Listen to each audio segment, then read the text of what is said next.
Hey up everybody, Magpie Gaming here, bringing you a Call of Duty WW2 news roundup.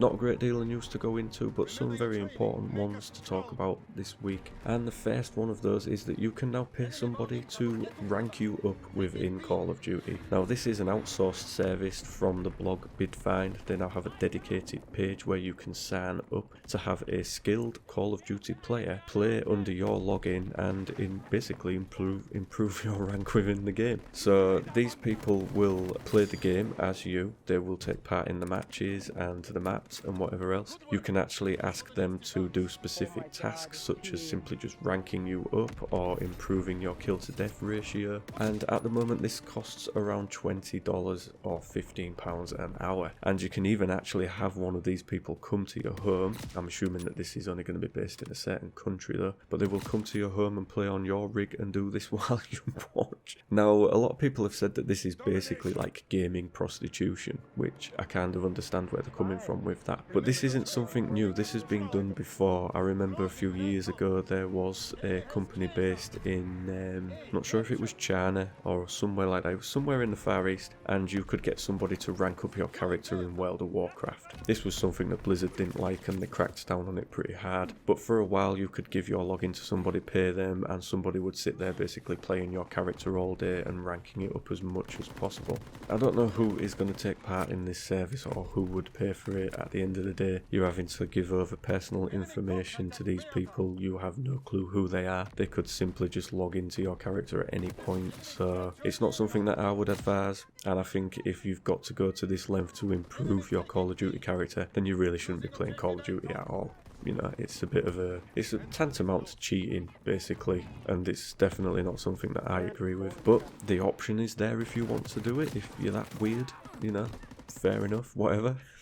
Next up, the devs at Call of Duty have come out and said that their spawn system within Call of Duty World War II is the best of any installment within the franchise. Now we've all had this happen to us within games where we've spawned and it's been such a bad place to be put. You're surrounded by enemies or you're all the way on the other side of the map away from the action, and this is something that Sledgehammer Games have tried to eradicate as much as possible. Got to say that in the limited time that I've played the games, I haven't really experienced any bad spawns. Being put on the other side of the map isn't really an issue within this game because the maps aren't that big. It doesn't take long to get back to the action, but I can't say that I've been spawned around a lot of, you know, enemy players. Maybe once or twice I've been spawned right in front of somebody, but it hasn't been bad at all. And they say that their data shows that the actual bad spawns are less than 3 per 1,000 spawns, which is really good. So out of every 1,000 spawns, there's maybe only going to be 3 of them where you're going to spawn in a bad place. Next up, it doesn't look as though Call of Duty is free from the loot box controversy that we've had going on recently. Now of course that's all centred around Battlefront 2. Call of Duty World War 2 came out though, and there was even a spectator mode for watching other people open loot crates, which is just ludicrous in my opinion. But it seemed to be pretty quiet about Call of Duty because nothing that was in their loot crates was anything that was termed as pay to win.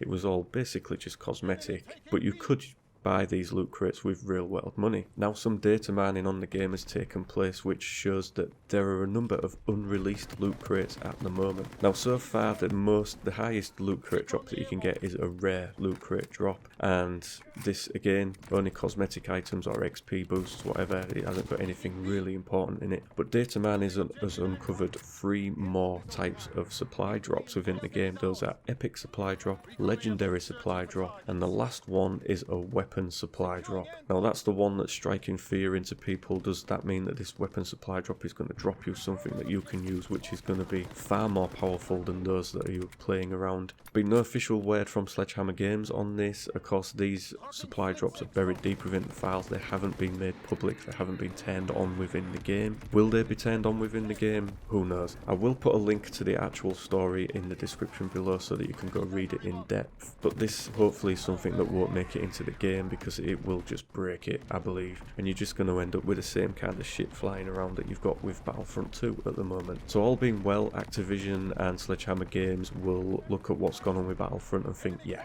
we won't ever turn these on, there's no need for it. Fingers crossed anyway. And that is pretty much all of the Call of Duty World War 2 news I have got for you this week. As always, ladies and gentlemen, thank you very much for watching and listening. Don't forget to like, share and subscribe, and I will catch you in the next one. Take care.